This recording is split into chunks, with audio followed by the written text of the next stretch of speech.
Well, observers say that corruption in the health sector can mean the difference between life and death. In Liberia, a country that was affected by the Ebola epidemic, a local artist campaigning against corruption in all sectors of the government says that healthcare is most affected when politicians and healthcare administrators divert the few resources for personal use. VOA's Jackson Mvunganyi has our report. The Atlantic Ocean provides a perfect backdrop on a windy day in Monrovia's Mamba Point. Dead water hyacinths litters the public beach, a reminder that the government is dealing with more pressing issues like wiping out the Ebola epidemic that killed over 4,500 people in this country of 6 million. The country is recovering from Ebola, but people say that Liberia still suffers from a different kind of sickness, endemic corruption. Worldwide governance indicators suggest that corruption remains a serious problem in Liberia. One of the people speaking out against corruption in this West African country is a local musician, Henry Amazinto. He goes by the name Amaze. He describes his musical style as hip-hop, a local form of hip-hop fused with the local dialect.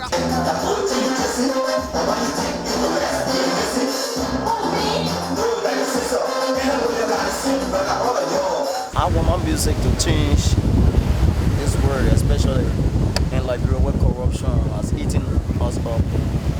I want my voice to be heard out there and to change the whole corruption stuff and to minimize the corruption in Liberia. He recently launched that song, Corruption, Corruption. It is produced in collaboration with Osiwa and Accountability Lab Liberia, two organizations spearheading a campaign they're calling #CorruptionMustGo. In the song, Amez laments the effects of corruption on his society. It's an everyday activity thing. It's something that affects the music, affects the school, affects our everyday activity. No medicine in the hospital, no books in the school, and even the music, it affects the music because our music don't go anywhere. Because I've seen so many corrupt officials embezzling money and going free. Reports show that corruption in Liberia is pervasive and affects almost all public sectors. Perhaps why Ebola was able to ravage communities without much of a functional healthcare system. Money that's supposed to go in the health sectors, money that's supposed to build schools, money that's supposed to build clinics, hospitals.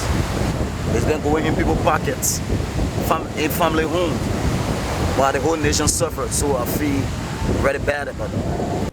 A Transparency International report on corruption in Africa says that Liberians pay more bribes than anywhere in Africa.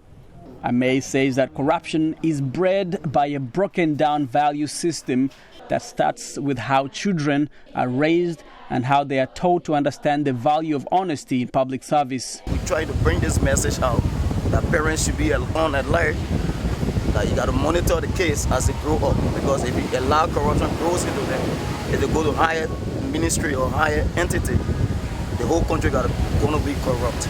The consequences of corruption on a health sector is a system that can't deliver effective health care to its people. Most of our doctors are underpaid, nurses are underpaid, and they don't do the proper job.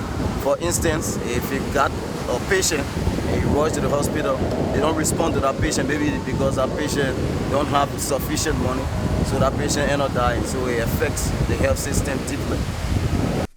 Amez is skeptical of the millions of dollars pledged by the international community to help Liberia in its recovery efforts. I think it's a joke that $1 billion is going to go in few family pockets. Believe me, we're never going to feel the effect of that. The general perception is that politicians and administrators can siphon millions of dollars from health budgets, money that was meant to buy medicines and to pay for qualified health staff. For misusing or stealing funds can often derail efforts to defeat major health challenges such as the Ebola epidemic. For Voice of America, I'm Jackson Mvunganyi in Monrovia, Liberia.